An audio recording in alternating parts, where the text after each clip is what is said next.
Buenos días con todos, por favor tomen asiento. Bien, en nuestra última sesión estuvimos trabajando intensamente en el corazón del método científico aplicado a nuestra labor, la investigación dirigida. Vimos cómo a partir de una hipótesis principal generamos predicciones comprobables. Si recordarán, usamos el ejemplo de que el esposo es el autor material, y nuestras predicciones eran: su coartada debe ser falsa, o deben existir registros de comunicaciones amenazantes. Lo que hicimos en esa fase, la fase 4, fue planificar y ejecutar las diligencias para buscar esa evidencia. Solicitamos los registros telefónicos, enviamos las muestras de ADN al laboratorio, fuimos a verificar la coartada. Hoy entramos en el momento de la verdad, la quinta y última etapa de este ciclo, la conclusión y el refinamiento. Aquí es donde los resultados de esas diligencias empiezan a llegar a nuestro escritorio, y solo hay dos caminos. El primero es que la evidencia corrobora la hipótesis. Los registros telefónicos en efecto muestran amenazas. El rastreo celular ubica al esposo cerca de la escena y no donde dijo estar. El laboratorio no encuentra ADN de un tercero. En este escenario nuestra hipótesis se fortalece. No está probada al 100%, recuerden eso. En investigación nunca usamos esa palabra hasta la sentencia, pero se vuelve altamente probable. Pero, ¿qué pasa si ocurre lo segundo? ¿Qué pasa si el informe de la operadora telefónica dice que no hay amenazas? ¿Qué pasa si el ADN encontrado bajo las uñas de la víctima no pertenece ni al esposo ni a la víctima, sino a un tercero desconocido? ¿Qué pasa si 3 testigos juran que vieron al esposo en su trabajo a la hora del crimen? Aquí es donde muchos investigadores novatos fallan. Se frustran, sienten que el caso se cayó. No, esto no es un fracaso, es un progreso. Que la evidencia refute nuestra hipótesis es una de las mejores cosas que nos puede pasar. Significa que estábamos mirando en la dirección incorrecta y ahora tenemos la oportunidad de corregir el rumbo. Si la evidencia refuta la hipótesis, esta debe ser descartada o al menos modificada drásticamente, y el ciclo vuelve a empezar. Observamos la nueva evidencia, ese ADN desconocido, y formulamos una nueva hipótesis. Quizás el autor es un tercero desconocido, posiblemente relacionado con el círculo social de la víctima, y el móvil no era pasional. Y volvemos a empezar. Recuerdo un caso que tuvimos en el contexto de la delincuencia organizada aquí en Ecuador. Inicialmente todo parecía un robo con violencia, un sacapintas que salió mal. Esa era nuestra hipótesis principal. Pero la evidencia balística no cuadraba. El tipo de munición era específico, de uso militar, no lo que usa el delincuente común. La víctima no había retirado dinero. La evidencia refutó la hipótesis de robo. Tuvimos que descartarla y formular una nueva: sicariato selectivo relacionado con las actividades profesionales de la víctima. Eso cambió toda la investigación. El ciclo funcionó. Ahora, el profesor hace una pausa y se apoya en el escritorio. Supongamos que nuestra hipótesis se fortaleció. La evidencia encaja. Tenemos al sospechoso, tenemos el móvil, tenemos la oportunidad. Estamos listos para el informe final, ¿verdad? Pues aquí, estimados estudiantes, es donde enfrentamos al enemigo más peligroso de toda investigación. Y ese enemigo no está en la calle, no porta un arma. Ese enemigo está aquí dentro. Se toca la sien. Es nuestro propio cerebro. El cerebro humano es una máquina increíble de procesar información, pero es flojo. Para ahorrar energía, utiliza atajos mentales. En la vida diaria, son útiles. Si ven a alguien corriendo hacia la parada del bus, asumen que va a tomar el bus, no que está entrenando para una maratón. Es un atajo. Pero en nuestra profesión esos atajos son trampas mortales. Los llamamos sesgos cognitivos, y hoy vamos a hablar de los más peligrosos. El primero, y el rey de todos los sesgos, es el sesgo de confirmación. Esto significa que una vez que creemos algo, nuestro cerebro automáticamente empieza a buscar evidencia que apoya esa creencia, y peor aún, ignora, descarta o minimiza la evidencia que la contradice.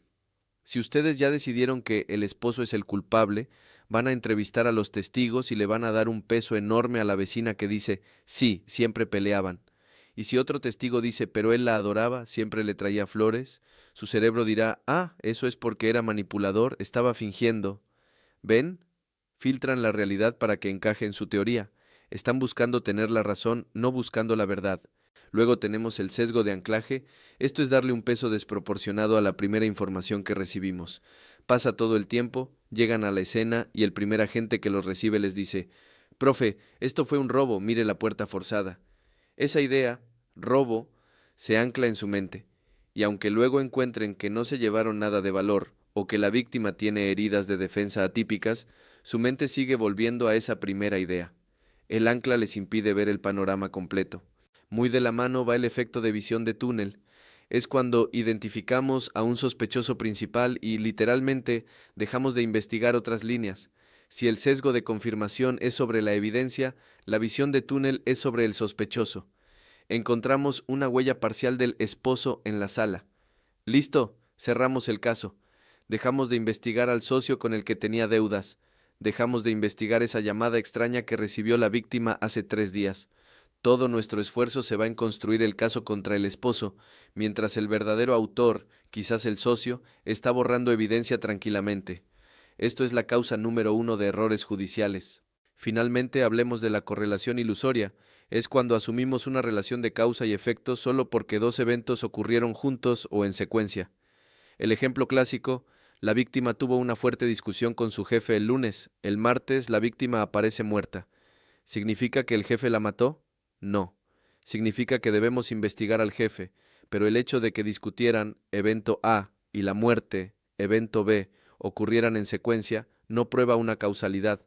Es una correlación, y podría ser ilusoria. Quizás la discusión no tuvo nada que ver. Quizás fue una coincidencia, pero nuestro cerebro ama las historias simples, y discutió y luego murió es una historia simple. Entonces, ¿cómo combatimos esto? ¿Cómo peleamos contra nuestra propia mente? No podemos simplemente decidir no tener sesgos. No funciona así.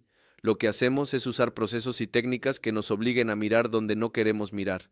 La primera y más importante se llama análisis de hipótesis competitivas, o ACH.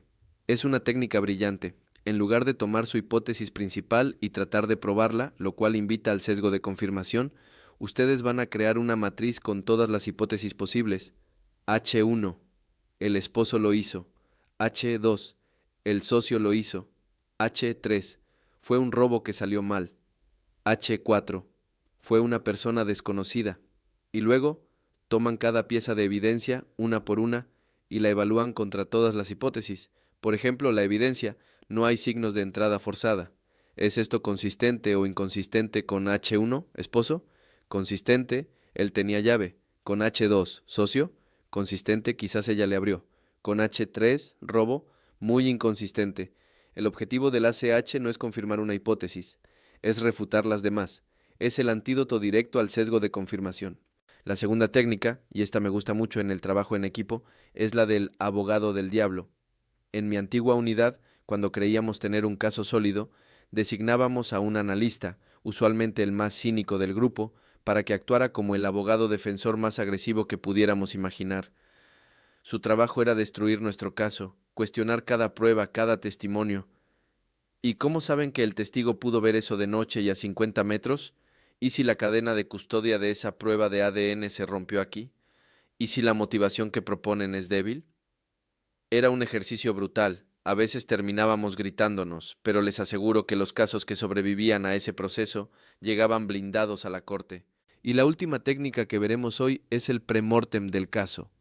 Suena tétrico, pero es muy útil. Reúnen al equipo y dicen: muy bien, avancemos 6 meses en el futuro.